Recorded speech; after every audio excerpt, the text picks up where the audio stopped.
वास्तव न्यूज में स्वागत है आपका। मैं सरदार। विजयपुर महानगर पालिका का चुनाव इस तरह होने लग गया है ताकि एक दूसरे पर आरोप तो जरूर करते हैं, मगर सबसे पहले विजयपुर की जनता अब यही बात करते रहती है, ये सब ढोंगी है और ये सब चुनाव एक नाटक है। आखिर ऐसे क्यों बात करती है जनता?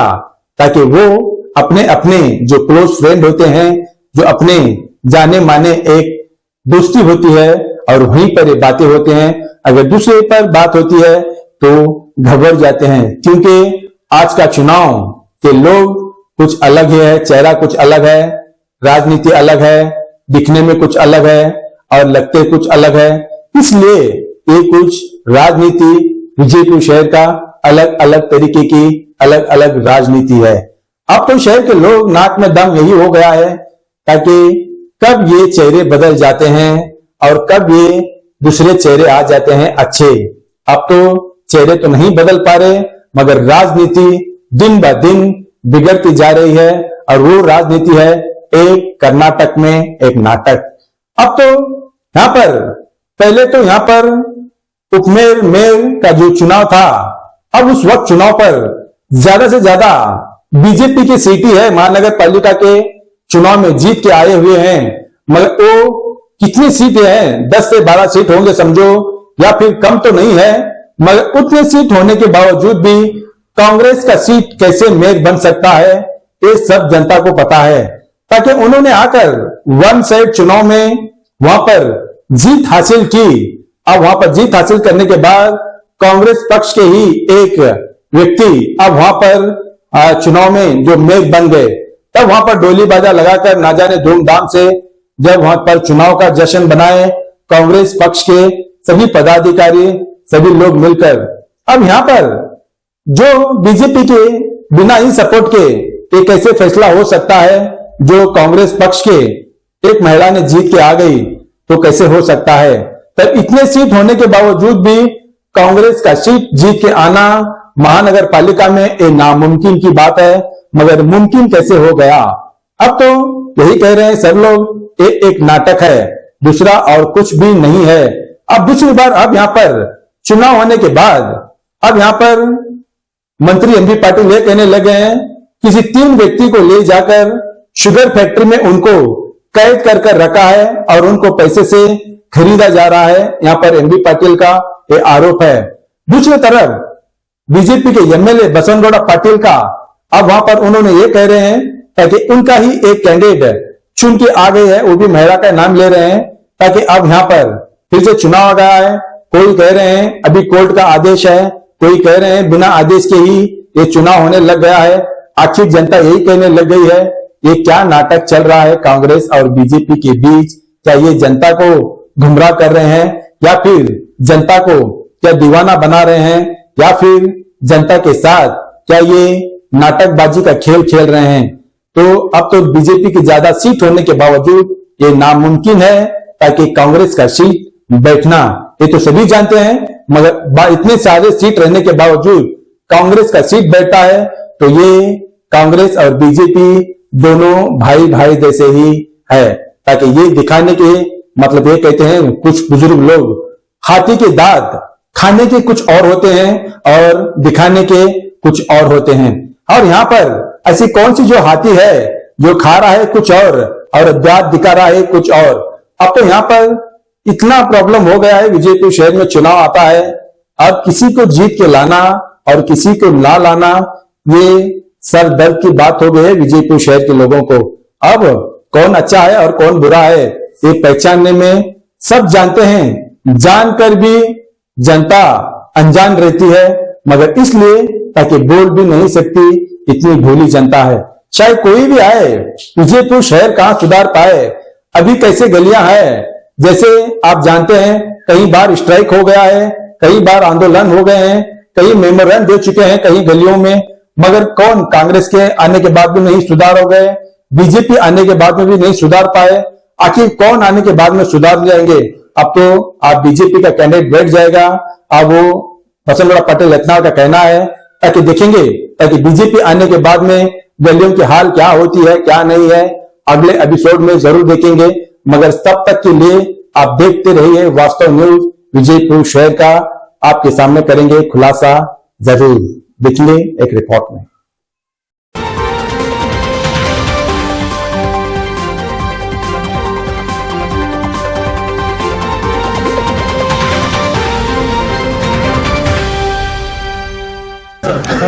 रेडी सर रेडी सर ಇವತ್ತು ಮಹಾನಗರ ಪಾಲಿಕೆ ಮೇಯರ್ ಮತ್ತು ಉಪಮೇಯರ್ ಚುನಾವಣೆ ಈ ಸಂದರ್ಭದಲ್ಲಿ ನಮ್ಮ 3 ಜನ ಸದಸ್ಯರನ್ನ, ಅದರಲ್ಲಿ ವಿಶೇಷವಾಗಿ 2 ಕಾಂಗ್ರೆಸ್ ಸದಸ್ಯರನ್ನ ಇವತ್ತು ದುಡ್ಡು ಕೊಟ್ಟು ಒತ್ತಾಯಪೂರ್ವಕವಾಗಿ ಅವ್ರನ್ನ ತಗೊಂಡು ಹೋಗಿ ಒಂದು ಸಕ್ಕರೆ ಕಾರ್ಖಾನೆಯಲ್ಲಿ ಇಟ್ಟಿದ್ರು. ಇವತ್ತು ಚುನಾವಣೆ ಹೈಕೋರ್ಟ್ ಡಿಸಿಷನ್ ಆಗಿದೆ. 4 ಜನ ವಿಧಾನ ಪರಿಷತ್ ಸದಸ್ಯರನ್ನು ಸಪ್ರೇಟ್ ಇಡಬೇಕು, ಅವ್ರು ಕೌಂಟ್ ಮಾಡಬಾರ್ದು, ರಿಸಲ್ಟ್ ಡಿಕ್ಲೇರ್ ಮಾಡಬಾರ್ದು ಅಂತೇಳಿ ಇವತ್ತು ಅದಕ್ಕೆ ನಾವು ಬದುಕಿದ್ದು ಮುಂಚಿತವಾಗಿ ನಾವೇನು ಹೇಳಿದ್ವಿ ಅಂದರೆ, ನಮ್ಮ ಉಪಾಧ್ಯಕ್ಷರು ದಿನೇಶ್ ಹಳ್ಳಿ ಅವರು ಲೆಟರ್ ಕೊಡೋದು, ಯಾರೂ ಕೂಡ ಸದಸ್ಯರು ನಮ್ಮ ಅಸೆಟ್ ಮತ್ತು ಲಯಬಿಲಿಟಿನ ಫೈಲ್ ಮಾಡಿಲ್ಲ. BBMP ಕೇಸ್ನಲ್ಲಿ ಈಗಾಗಲೇ ಯಾರು ಅಸೆಟ್ 1 ತಿಂಗಳಲ್ಲಿ ಅವರು ಅಸೆಟ್ ಮತ್ತು ಫೈಲ್ ಮಾಡಿದ್ರೆ ಅವರ ಸದಸ್ಯರು ತಗ್ಗಾಗ್ತಾರೆ. ನಾವು ಹೇಳಿದ್ದೀವಿ ಇದು ಹೈಕೋರ್ಟ್ನಲ್ಲಿ ಇರುವುದು ಒಂದು ಇಂಡಿಪೆಂಡೆಂಟು. ಇಲ್ಲಿ ಕಮಿಷನರು ಈಗಾಗಲೇ ಸರ್ಕಾರ ಪತ್ರ ಕೊಟ್ಟಿದ್ದಾರೆ, ಇವರು ಸಲ್ಲಿಸಿಲ್ಲ ಇವತ್ತು ಸಹ ಅಸೆಟ್ ಮತ್ತು ಲೈಬಿಲಿಟಿ. ಹೀಗಾಗಿ ಇವ್ರ ಮೇಲೆ ಕ್ರಮ ಕೈಗೊಳ್ಳಬೇಕು ಅಂತೇಳಿ.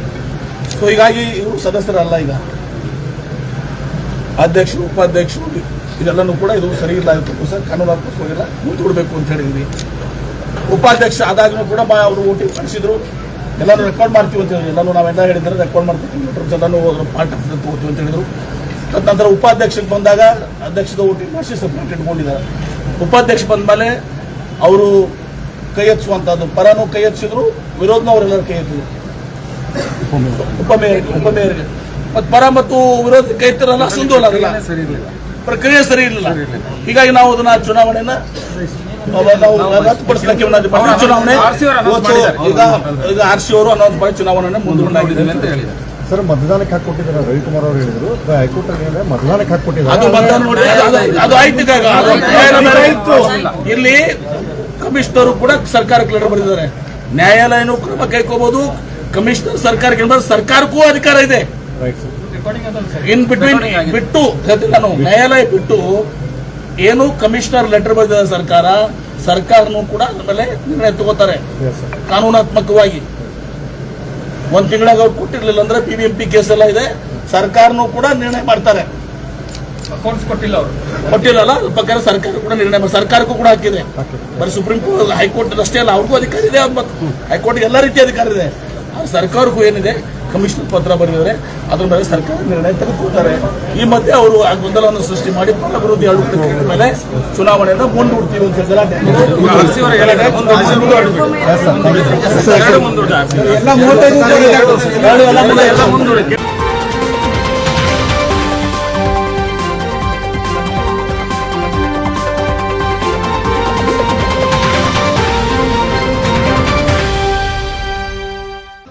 ಹೇಳಿ ಸುರೇಶ್ ಮುಂದ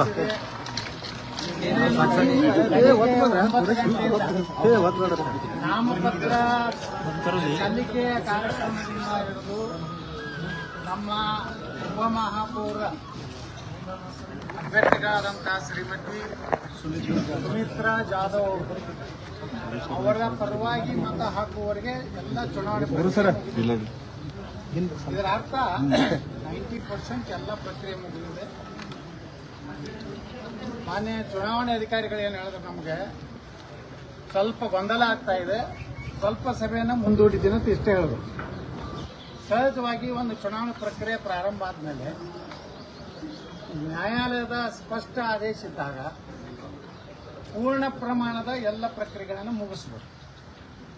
ಅದರಲ್ಲಿ ಯಾರಾದರೂ ಗಲಾಟೆ ಮಾಡಿದ್ರೆ, ಗೊಂದಲ ಮಾಡಿದ್ರೆ, ಉದ್ದೇಶಪೂರ್ವಕವಾಗಿ ನಾವು ಸೋಲ್ತೇವೆ ಅನ್ನುವಂಥದ್ದು ಮಹಾಪೌರ ಚುನಾವಣೆ ಆದ ನಂತರ ಅವ್ರಿಗೆ ಅನಿಸ್ಬಿಟ್ಟು, ಯಾಕೆ ನನಗೆ ವಿಶ್ವಾಸ ಇದೆ, ನಮ್ಮೆಲ್ಲ 24 ಸದಸ್ಯರು 46 ಏನು ಒಟ್ಟು ಸದಸ್ಯರಿದ್ದಾರೆ ಮಹಾನಗರ ಪಾಲಿಕೆಗೆ, ಅದರಲ್ಲಿ 4 ಜನರ ಏನು ವಿಧಾನ ಪರಿಷತ್ತಿನ ಅಕ್ರಮವಾಗಿ ಇವತ್ತೇನು ಸೇರ್ಪಡೆ ಮಾಡುವಂಥದ್ದಾಗಿದೆ ಅದನ್ನು ಕೋರ್ಟು ಸರ್ವೋಚ್ಚ ನ್ಯಾಯಾಲಯ ಸ್ಪಷ್ಟ ಹೇಳಿದೆ. ಅದನ್ನು ಪ್ರತ್ಯೇಕವಾಗಿ ಇಡಬೇಕು, ಚುನಾವಣೆ ಫಲಿತಾಂಶವನ್ನು ಪ್ರಕಟಿಸಬಾರದು.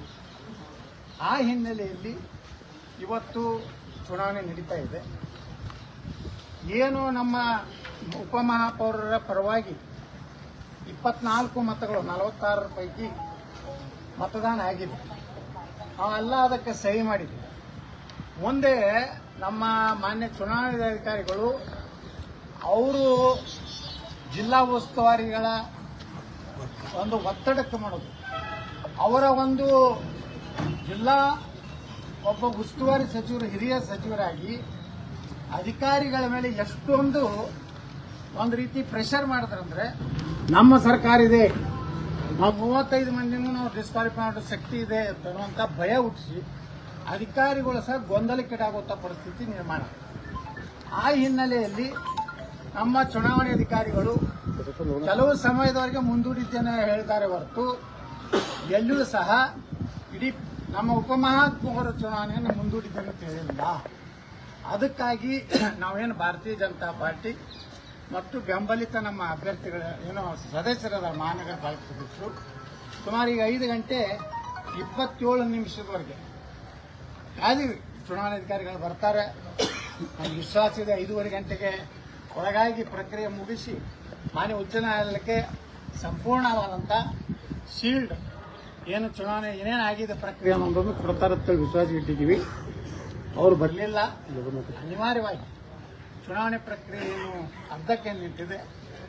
ಅದರ ಹಿನ್ನೆಲೆಯಲ್ಲಿ ಇವತ್ತು ನಾವು ಸಮಯವನ್ನು ಸುಮಾರು 5 ಗಂಟೆ 28 ನಿಮಿಷ ಕಾದು ಈಗ ಮಾನ್ಯ ಜಿಲ್ಲಾಧಿಕಾರಿಗಳ ಕಚೇರಿಗೆ ಹೋಗಿ ಏನಾಗಿದೆ ಅನ್ನೋಂಥದ್ದನ್ನು ವರದಿ ಕೊಟ್ಟು ಅದನ್ನು ಚುನಾವಣೆ ಏನು ಪ್ರಕ್ರಿಯೆ ಆಗಿದೆ ಅದನ್ನು ಮಾನ್ಯ ನ್ಯಾಯಾಲಯಕ್ಕೆ ಪೂರ್ಣ ಪ್ರಮಾಣದ ವರದಿಯನ್ನು ಕೊಡುವಂಥದ್ದು ಇವತ್ತು ನಮ್ಮ ಚುನಾವಣಾಧಿಕಾರಿಗಳು ಮತ್ತು ಅವರ ಜೊತೆಗಿರುವಂಥ ಮಾನ್ಯ ಜಿಲ್ಲಾಧಿಕಾರಿಗಳು, ನಮ್ಮ ಮಹಾನಗರ ಪಾಲಿಕೆ ಆಯುಕ್ತರು ಮತ್ತು ಬೆಳಗಾವಿಯಿಂದ ಬಂದಂತೆ ನಾವು ಉಪಾಯುಕ್ತರು ಎಲ್ಲರೂ ಒಂದು ಪೂರ್ಣ ಪ್ರಮಾಣದ ರಿಪೋರ್ಟ್ ಮಾಡಿದ್ದಾರೆ, ನಮಗೆ ತೋರಿಸಿದ್ದಾರೆ.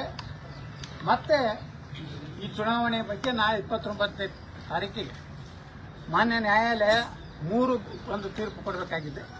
ಈ 4 ಏನು ವಿಧಾನ ಪರಿಷತ್ನ ಅಕ್ರಮವಾಗಿ ಸೇರ್ಪಡೆ ಮಾಡಿದ್ದಾರೆ, ಇವರು ಮತದಾರ ಇರೋದ್ರಿಂದ ಇನ್ನೊಂದು ಕ್ಷೇತ್ರದಲ್ಲಿ ಮತದಾರ ಇರೋದ್ರಿಂದ ಇವರ ಡಿಸ್ಕ್ವಾಲಿಫಿಕೇಶನ್ ಬಗ್ಗೆ ಚರ್ಚೆ ಅಲ್ಲಿ ಬರೋದಿದೆ, ಆಸ್ತಿ ಘೋಷಣೆ ಬಗ್ಗೆ ಬರೋದಿದೆ ಮತ್ತು ಇವತ್ತಿನ ಬೆಳವಣಿಗೆ ಏನಾಗಿದೆ ಅನ್ನೋ ಬಗ್ಗೆ ನಾಳೆನೇ ಮತ್ತೆ ನಾವು ಹೈಕೋರ್ಟ್ನಲ್ಲಿ ಮೇಲ್ಮನವಿ ಸಲ್ಲಿಸ್ತೀವಿ.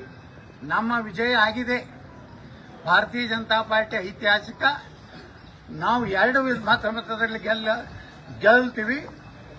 ಮಾನ್ಯ ಹೈಕೋರ್ಟ್ ನಾಳೆ ಏನಾದರೂ 4 ಜನರ ಅನಾವರಣ ಮಾಡಿದ್ರೆ 6 ಮತಗಳ ದಾಖಲೆ ಮತದಿಂದ ಭಾರತೀಯ ಜನತಾ ಪಾರ್ಟಿ ಬಿಜಾಪುರ ಮಹಾನಗರ ಪಾಲಿಕೆಯ ಇತಿಹಾಸದಲ್ಲಿ ಮೊದಲೇ ಸಲ ನಾವು ಈ ಒಂದು ಮಹಾನಗರ ಪಾಲಿಕೆಯನ್ನು ಭಾರತೀಯ ಜನತಾ ಪಾರ್ಟಿ ವಶಪಡಿಸಿಕೊಳ್ತೀವಿ. ಆಸ್ತಿ ವಿವರಣೆ ಕೊಟ್ಟಿಲ್ಲ, ಅದಕ್ಕೆ ಸದಸ್ಯತ್ವನೇ ಹೋಗುತ್ತೆ. ಇದೆಲ್ಲ ಆಸ್ತಿ ವಿವರಣೆ ಮಾಡಿದ್ದು ತಪ್ಪು. ಮಹಾಪೌರಿಗೆ ನಮ್ಮೆಲ್ಲ ಅಲ್ಲೇನಿದೆ ಕಾನೂನು ಎಲ್ಲ ಮಾನ್ಯ ಏನೋ ಗ್ರಾಮ ಉದ್ಯಮಿಗಳಾದ ಕಾರ್ಪೊರೇಟರು ಮಹಾಪೌರ ಕೊಡಬೇಕು. ಮಹಾಪೌರು 1 ತಿಂಗಳ ಒಳಗಾಗಿ ಎಲ್ಲ ಮಹಾನಗರ ಪಾಲಿಕೆ ಸದಸ್ಯರು ಅವ್ರು ಕೊಡಬೇಕು. ಅವರು ಎಲ್ಲರದ್ದು ಕಲೆಕ್ಟ್ ಮಾಡಿ ಸರ್ಕಾರ ಕಳಿಸ್ಬೇಕು. ಮಹಾನಗರ ಹಿಂದೆ ಈಗ ಹಾಲಿ ಹಂಗಾಮಿ ಮಹಾಪೌರ ಅದು ಯಾವುದೂ ಮಾಡಿಲ್ಲ. ಮುಂದೆ ಅದು ತಪ್ಪಿದ್ರೆ ಅವತ್ತೇನು ಆಯುಕ್ತರಿದ್ರಲ್ಲ ಮಹಾನಗರ ಪಾಲಿಕೆ ಅವ್ರು ನೋಟಿಸ್ ಕೊಡ್ಬೇಕು. ಯಾರಿಗೆ ನೀವು ಇಂಥದ್ದು ಆಸ್ತಿ ಘೋಷಣೆ ಮಾಡಿಲ್ಲ, ನೀವು ತಕ್ಷಣ ಕೊಡಬೇಕು, ಇಲ್ಲ ನಿಮ್ಮಲ್ಲಿ ಕಾನೂನು ಕ್ರಮ ಆಗ್ತದೆ. ಆ ಪ್ರಕ್ರಿಯೆಯನ್ನು ಅಂದಿನ ಆಯುಕ್ತರಾದಂಥ ಸೌದಾಗರರು ಮಾಡಿಲ್ಲ. ಈ ಎಲ್ಲ ಪ್ರಕ್ರಿಯೆಗಳು ಲ್ಯಾಪ್ಸಸ್ ಆಗಿತ್ತು ಮಹಾನಗರ ಪಾಲಿಕೆಯ ಮಹಾಪೌರ ಮತ್ತು ಆಯುಕ್ತರಿಂದ. ಮೇಯರ್ ಅವ್ರಿಗೆ ಆಸ್ತಿ ಪ್ರಮಾಣ ಪತ್ರನೆಲ್ಲ ಕೊಟ್ಟಿದ್ದೀವಿ ಅಂತ ವಿಡಿಯೋನು ಕೂಡ ಮಾಡ್ಕೊಂಡಿದ್ದಾರೆ. ಭಾರತೀಯ ಜನತಾ ಪಾರ್ಟಿ ಎಲ್ಲ ಮತ್ತು ನಮ್ಮ ಕ್ಷೇತ್ರ ಎಲ್ಲ 35 ಜನರು ಕೊಟ್ಟಾರ. ನಾವು ಅಷ್ಟೇ ಹೇಳುವುದಿಲ್ಲ, 35 ಜನರೊಳಗೆ ನಮ್ಮ ರಾಜೀವ್ ಮಗಿಮಠರು ಅದನ್ನ ಕೊಟ್ಟು ಅದನ್ನ ದಾಖಲೆಯನ್ನು ತಗೊಂಡಾರ. ಉಳಿದ 34 ಜನರು ಮಹಾನಗರ ಪಾಲಿಕೆಯ ಮಹಾಪೌರ ಕೊಟ್ಟಿಲ್ಲ. ಲ್ಯಾಬ್ಸ್ ಆಗಿತ್ತು ಅವ್ರ ಕಡೆಯಿಂದ. ನಮ್ಮ ಯಾವ ಸದಸ್ಯರಿಗೆ ಲ್ಯಾಬ್ಸ್ ಆಗಿಲ್ಲ.